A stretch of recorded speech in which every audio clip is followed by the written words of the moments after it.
boat to surf right under your toes like this. Again, they are hitchhiking, doing this on purpose out of their own interest and benefit.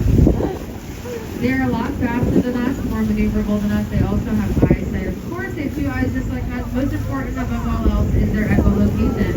These dolphins are utilizing biosonar as they come up to the boat, mapping us out with a 3D sonar scan, and able to determine our speed, size, shape, heading, and ultimately approach the boat without bonking their heads on the bottom. So they are perfectly safe in coming up to us like this. There's no risk of us bonking their heads on us. We are not running them over. We are not chasing them. Now, these are not very people-friendly animals. If you were to jump in the water, don't do it. If you were, you would most likely ruin it for all of us because they do not like people in the water with them. And they would scatter and at full speed would try to get away from you. They don't like people in the water with them. However, they love boats because they have something to benefit from surfing with us, which is saving energy and having some fun. So not necessarily people-friendly, but very boat-friendly. Fully surrounded. This is a gigantic line of dolphins. For every single dolphin at the surface, scientists and whale watchers count about 3 to 6 below that you can't see at that very moment. Easily 300 to 400 of them if you look to our right, to our left, in front of us, and back behind us. It's a huge line of dolphins.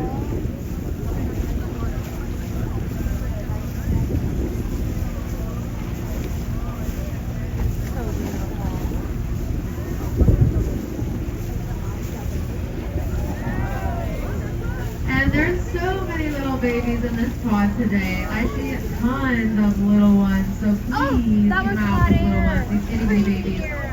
Look like little footballs and flippers when they're first born, and she doesn't. So if you do see a big dolphin with a significantly smaller one beside it, that's what we call a cow-calf pair, a mama and her baby.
Of dolphins like these salmons do live in what we call pigeon fusion societies. So instead of being in a long-term family group, this is not a gigantic family of 4 to 5 members.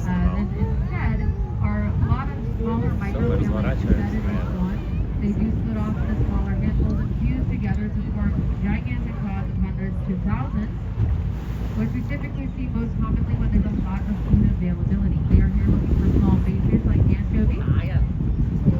And they need a lot of anchovy to keep their interest in one area. So this amount of dolphins tells us that at the very least, nearby the Newport area, there must be a lot of food, or there's a lot of food right here.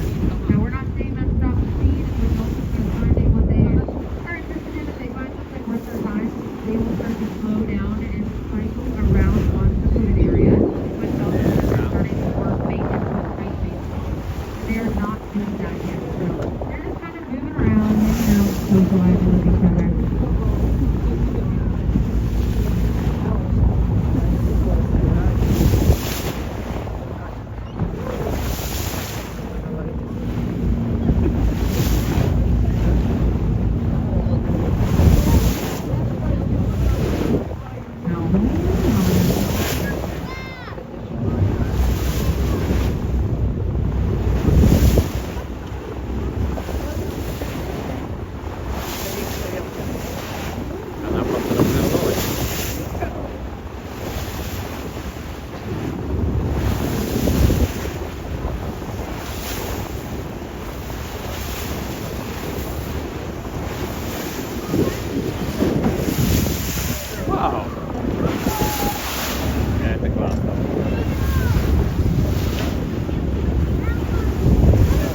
собираюсь.